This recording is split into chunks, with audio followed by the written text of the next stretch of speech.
In our most recent report, you can still see their blood. Human Rights Watch has documented that in an opposition offensive that began on August the 4th in the Latakia countryside, that rebel forces killed in the course of the operation at least 190 civilians. We also know that 200 civilians, primarily women and children, continue to be held by opposition groups that conducted the operation. Our findings are very serious violations have taken place by rebel forces in the Latakia countryside. The systematic nature of the attacks on the civilian population, the coordinated nature and advanced planning that went into this operation shows that this was not just the work of some rogue fighters within these rebel groups, but rather this was a planned attack against the civilian population.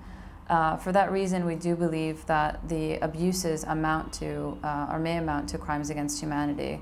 They certainly amount to war crimes. Residents and others shot at residents that were desperate. We have documented both war crimes and crimes against humanity by the Syrian government. This has included systematic torture and arbitrary detention of individuals in detention facilities run by the government across the country. We have also documented large-scale executions perpetrated by pro-government and government forces, most recently in Tartus Governorate in Bayda and Banias. So we know that serious violations are happening on both sides of the conflict, and this is why we are really urging the UN Security Council to refer the situation in Syria to the International Criminal Court so that those that perpetrate these violations on both sides can be held to account.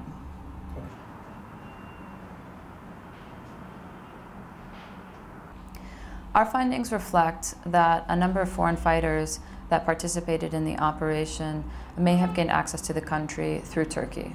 We are calling on the Turkish government to really step up its border control policies to ensure that these foreign fighters that are committing abuses are not able to get into Syria. We are also calling on them, under principles of universal jurisdiction, to investigate and prosecute those that are credibly found to have abused human rights in Syria if they are inside Turkey.